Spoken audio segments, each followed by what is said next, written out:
Are you planning to relocate to Thailand in 2025? If you are, stick around. This video is for you.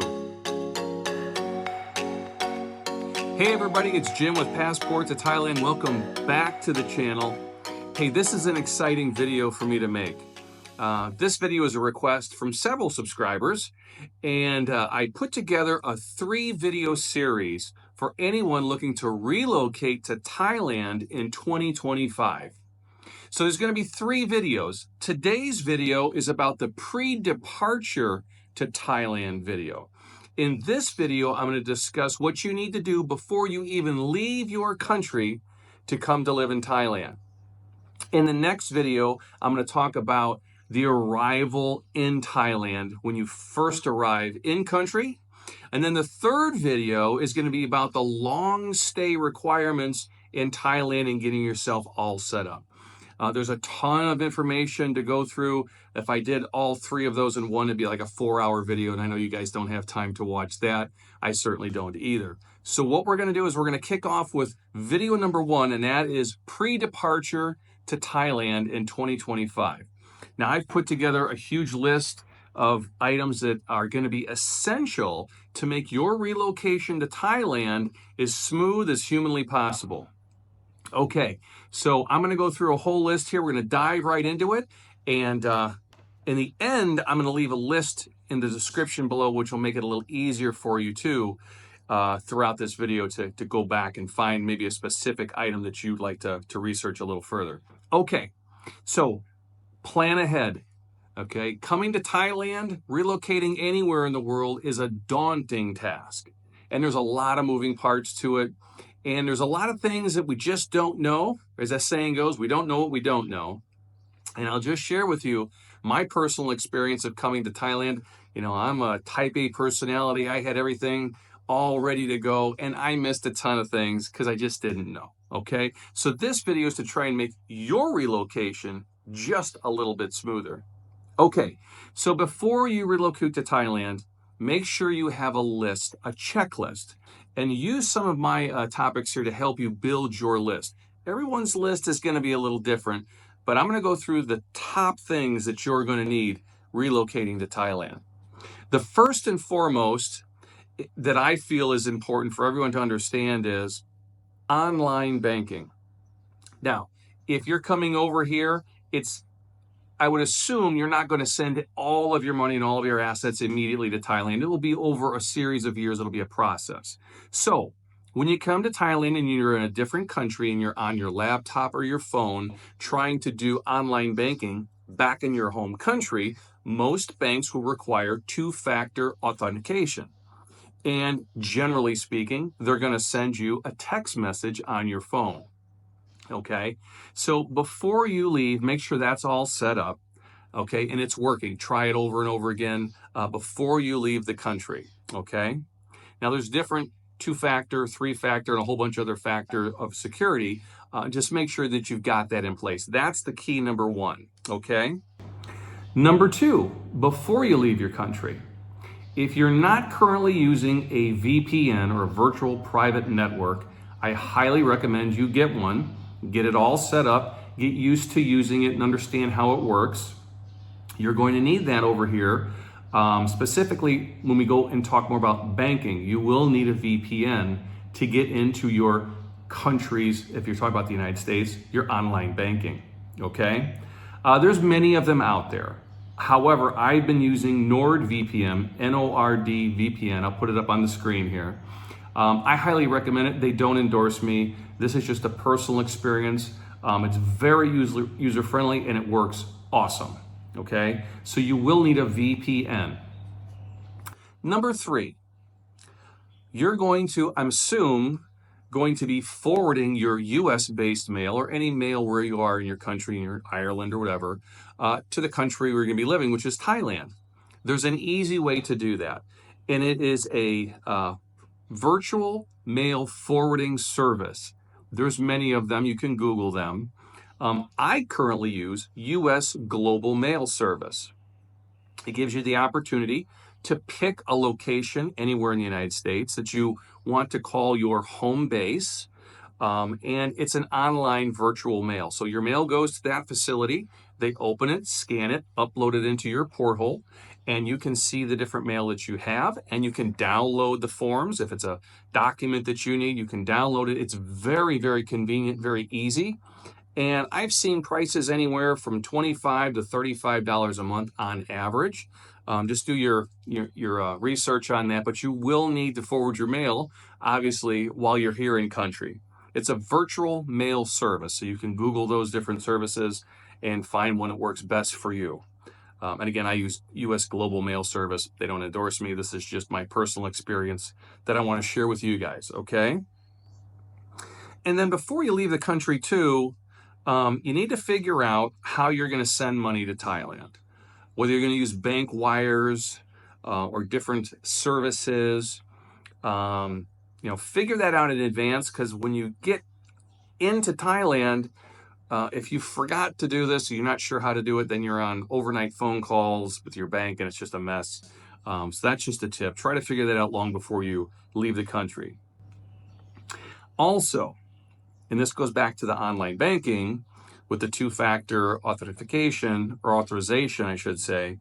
And that is, if you're coming from the States or any other country, and you're going to keep your US-based cell phone number, and you will need that to continue your online banking as you leave the country. There's a couple different ways to keep your US-based cell phone number, or again, I'm not sure with other countries, but it might be similar. And I had to do the same thing. So I have my same cell phone number when I was back in the States. And I used a Verizon was the carrier. And I had to port my cell phone number, okay? And what that means is I actually purchased the number and kept the number with my American-based cell phone. There's a process to do that, and I'll go into that on another video, but what I want you to understand is you're going to need 2 cell phones in Thailand, at least for the initial year or 2 that you're here. The one cell phone will be for your online banking, and I'm going to talk about the second cell phone in just a minute, and that'll be a Thai phone. So you'll need to port your number. You can do that, or you can just use like an international plan on what carrier you're using. That could be a little expensive, but it is an option. So, and this channel is all about options, right? So you can keep an international plan with your carrier, or you can port your cell phone number and bring that over here. Now, to port the number, I used, and there's many different ways to do it, I used Google Fi. And I use that online service, and it's a Wi-Fi based cellular phone that I can use anywhere in the world. The key to that is you have to set up and port the number with Google Fi in the country that you're in. United States, where I came from, I had to do all of that prior to leaving the country. If you're out of the country, the system knows where you're at, and it won't allow you to do that. So set that up in your home country before you leave, and you'll be all set. And Google Fi is a very inexpensive. I think I pay $20 some a month for it. I can get the text, and I can get the calls, which is most important for me.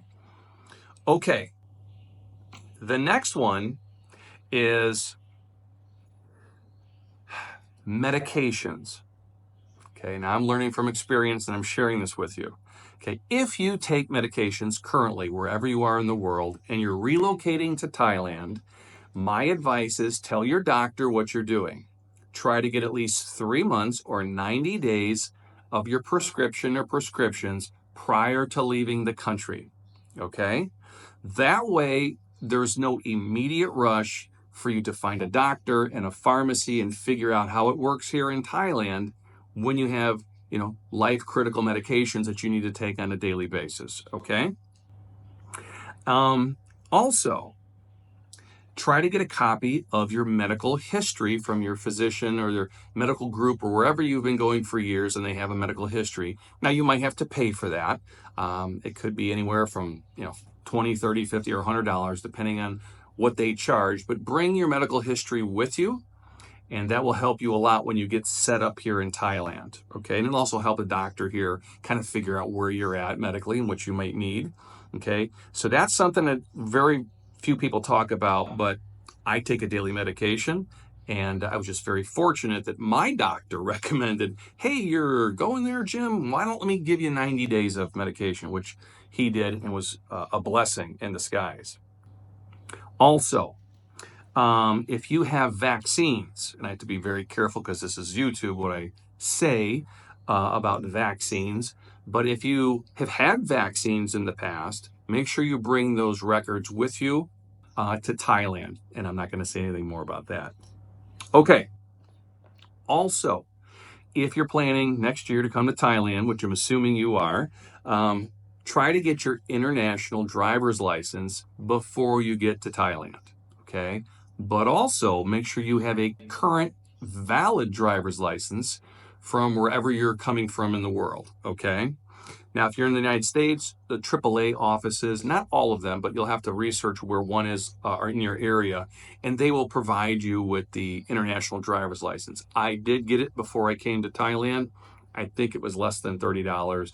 You go in, you fill out some forms, you get some photographs, and they build and stamp the actual international driver's license that you'll need. I believe it's only good for 1 year. So that gives you plenty of time to get in country. And if you're going to be renting a car or you're going to be renting a motorbike, and we'll go more into in detail about that. But get your international driver's license. Okay. Now, this one is very important. Bringing identification, driver's licenses, passports, documents, certified documents, birth certificates, divorce decrees, also marriage licenses. I put educational degrees as well, diplomas, transcripts, all these things. Bring them with you and get certified copies. If down the road you're planning on being here as Thailand being your forever home and you're going to work towards permanent residence, these things, you will need those. And it's much easier to get these certified copies while you're in your home country or the United States than coming overseas and trying to do it through email and phone calls in the middle of the night. Trust me, okay? So bring many copies as well, okay? All right. The other thing you need to do in country before you come to Thailand is I highly recommend, from my personal experience, if you're coming into Thailand and you're going to be here long term, if you can afford it, okay, unless you have a Thai friend here who speaks fluent Thai and fluent English, use a visa agent to get your initial visa all set up. Okay, now I'm going to go more in detail about this in video 2 and 3, but the path of least resistance when you're first in country, there's so many moving parts. You're going one direction every other day here trying to get things set up. The visa agent is a blessing in disguise. Now, I'll caveat this. They're all not great. There are some that are amazing, okay? And I'll go more into detail about that. But it just helps things get done quicker. And speed is essential in the very first weeks of being here because you've got to open bank accounts and get all driver's licenses and all these things. And the visa agent can help you do that relatively quickly. Okay, let's see here. The other thing I want to talk about is bringing clothes and what you're bringing to Thailand. Now, it's up to you on what you want to ship overseas and have that here. But what I can tell you is it's hot and it's humid. And light clothing is essential. So I'll leave it at that.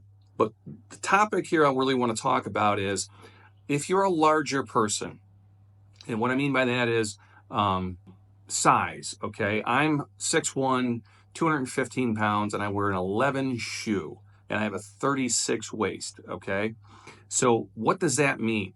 Well, what it means is if you're my size or bigger, finding clothes that fits in Thailand is not easy at all.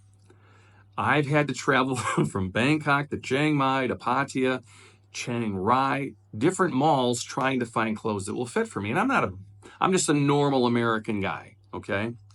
So keep that in mind. Thailand is, Southeast Asia, and generally speaking, the culture here is a little smaller framed people. So finding clothes can be a challenge. So if you have clothing, and I'll just leave it at this, that's going to be difficult to find here: shirts, underwear, socks, pants, gym shoes, dress shoes. Bring a couple extra pair on your first when you come over, just to give yourself some time so that you don't need them immediately, and you have something until you can figure out where you can find clothes that'll actually fit you. Okay. Let's dive into credit cards, back to banking a little bit. Credit cards are a necessity in the States. They are here. Let your bank or let your credit card service know you're coming overseas. Sometimes you can do an online notification, click, hey, I'm going overseas. And what they'll do, in my experience, if you start using the card immediately overseas, it'll be a hold on the card, and they're going to text you, hey, did you just spend $26 at Dairy Queen in Bangkok? And you'll hit yes, and then it'll let them know that, hey, you have custody of the card, is the word I was looking for, and let you continue to use it. However, in Thailand, when you get out of the major metropolitan areas, cash is king. So if you're out at the street markets, or you're at any other markets throughout Thailand, or different smaller malls, really cash is preferred. And sometimes they don't even take credit cards. Matter of fact, there are some smaller hotels, little boutique hotels in my area that don't even accept credit cards. It's cash only. So just something to think about. And so cash is king in Thailand. One thing I want to talk about too, when you get to Thailand, bring Thai baht with you upon your arrival. So if you're in the States or overseas, go to your bank or your currency exchange and get Thai baht. I would bring at minimum the equivalent to 300 US dollars in Thai baht. That will give you enough once you get to the hotel or the airport. If there's anything you need to do in the airport, whether that be SIM cards, or there's currency exchanges right there in the airport as well. They're a little more expensive than when you get outside of the airport.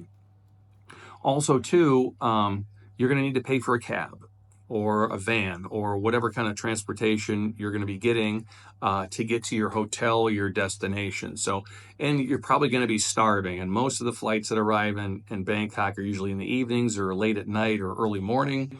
Having extra cash in Thai baht upon your arrival is really important.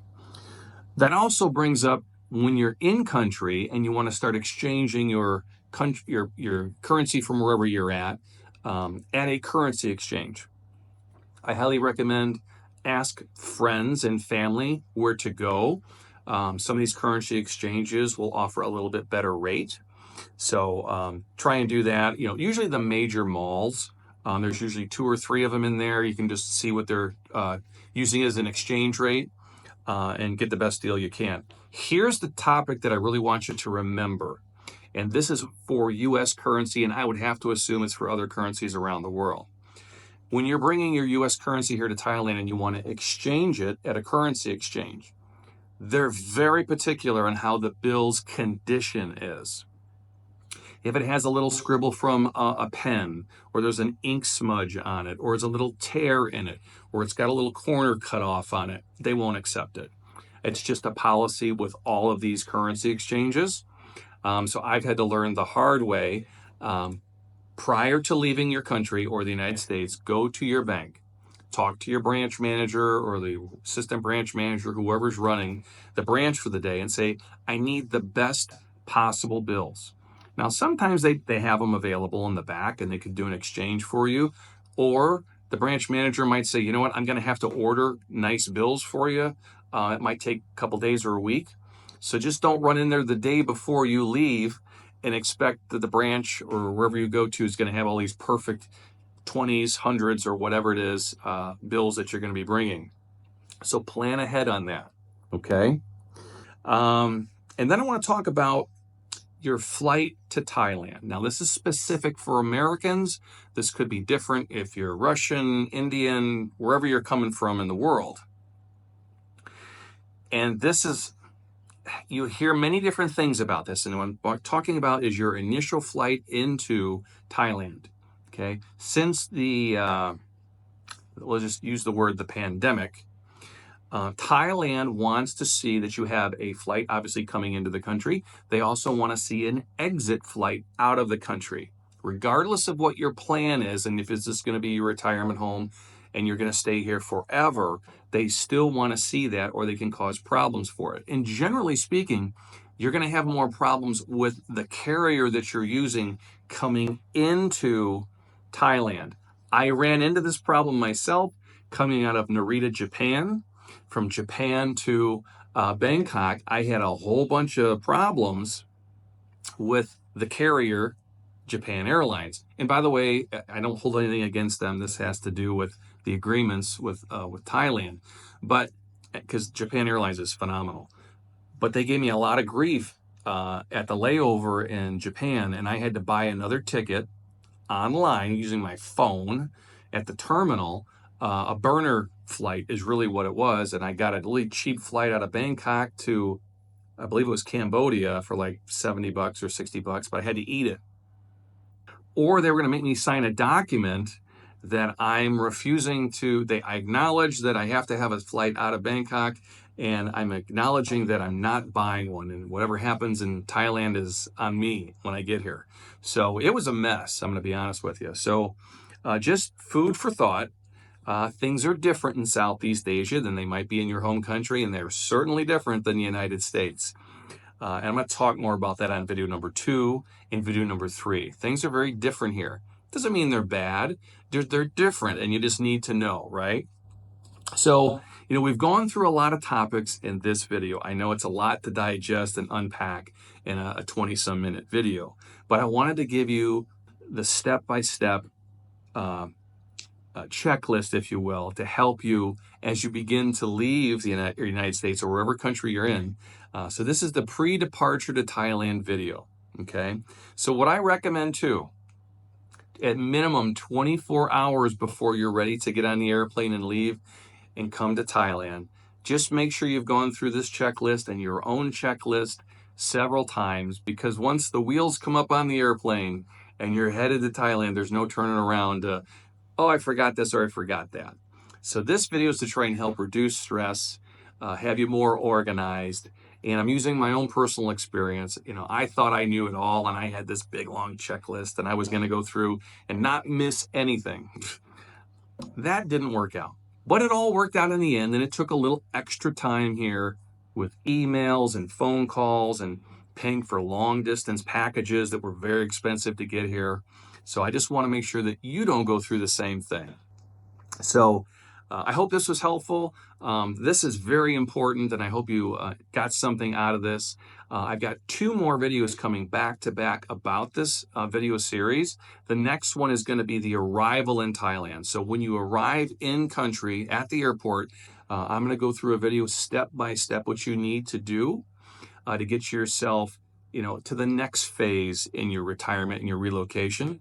And then after that video, we're going to do a video called Long Stay in Thailand, and we're going to go through all of that information that you need to be successful in Thailand in 2025.